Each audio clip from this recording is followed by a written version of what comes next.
একটা ফাইট করেছি ওনার পক্ষে। আমার অনুভূতিটা, আমার বিষয়টা ওনার সাথে প্রায় একাত্ম হয়ে গেছে।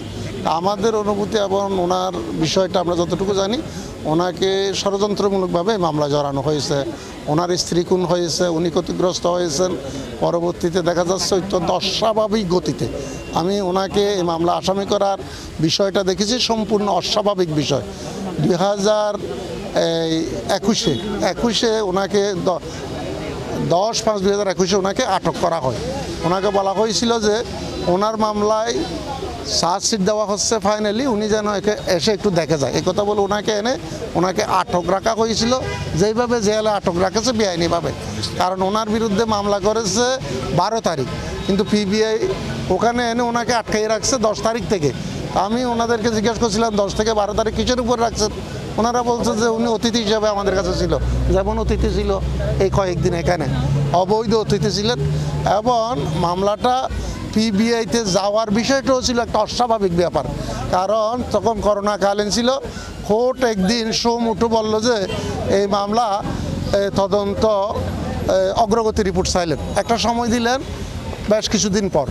ওই তারিখের পূর্বেই আরেকটা তারিখে দেখা যাচ্ছে ওই উনি মামলাটা সুমুঠু পিবিআইতে পাঠিয়ে দিচ্ছেন তারিখের পূর্বে, এবং দেখাচ্ছেন ওই কাটাছিড়া করে ওই দিন তারিখ দেখাচ্ছেন অত্যন্ত অস্বাভাবিকভাবে। অতএব ওখান থেকে শুরু হয়েছে ষড়যন্ত্রের বিষয়টা। আরেকটা বিষয় হলো ওনার স্ত্রী হত্যা, উনি ক্ষতিগ্রস্ত হয়েছেন, ওনার ছেলেমেয়ে ক্ষতিগ্রস্ত হয়েছেন, সবচেয়ে ক্ষতিগ্রস্ত পার্টিয়ারা।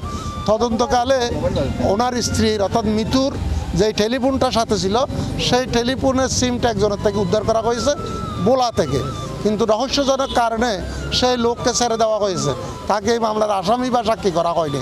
কেন?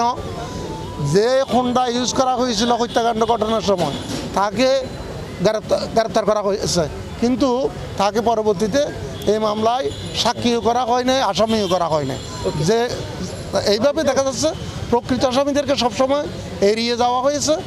বারবার লক্ষ্যটা ছিল বাবুল আক্তারকে এই মামলা সম্পৃক্ত করা, এবং ওনারা সাকসেসফুলি এটা করেছে।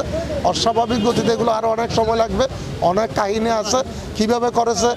এই যে বাবুল আক্তারের মামলায় ফাইনাল রিপোর্ট দিল অত্যন্ত অস্বাভাবিক, অর্থাৎ 10 তারিখ সন্ধ্যায় ফাইনাল রিপোর্ট প্রপোজ করলো। এইটা হেডকোয়ার্টার থেকে অ্যাপ্রুভেল লাগে, রাত্রে অফিস বন্ধ, রাত্রে অ্যাপ্রুভ হয়ে গেল, সকাল 9টায় দেখা যাচ্ছে যে ওইটা অ্যাপ্রুভ হয়ে গেল, আরেকটা চালু হয়ে গেল। মামলা ফাইল করলো ওর শ্বশুর পাঁচলাইশ থানার, উচিত তদন্ত বান নিল, বান নেওয়ার মুহূর্তের মধ্যে দেখা যাচ্ছে ওইটা ওনার থেকে চলে গেছে পিবিআইতে। অর্থাৎ সমস্ত কর্মকাণ্ডগুলো ছিল অস্বাভাবিক। আর যেই কথা বলে তাকে মামলায় জড়ানোর চেষ্টা করা হয়েছে কথিত এক গায়ত্রী, আমি তার ওই ডকুমেন্ট কালেক্ট করে দেখেছি, সেই গায়ত্রী বয়সে তার থেকে 10 বছর, বাবুল আক্তার থেকে 10 বছর বড়, এবং সে সুকসুকে কালো, ভারতের তামিলনাড়ুর এক মহিলা। সে তার মুভমেন্ট রেজিস্টার আমি দেখছি, সে পৃথিবীর কোথাও 15-20 দিনের বেশি থাকে না, সে খুব ব্যস্ত। এখন নেদারল্যান্ডের নাকি নাগরিক, তাকে সাক্ষী করলো না, তার বক্তব্য নিল না, এই কাল্পনিক একটা কাহিনী দিয়ে তাকে মামলায় জড়িয়েছে।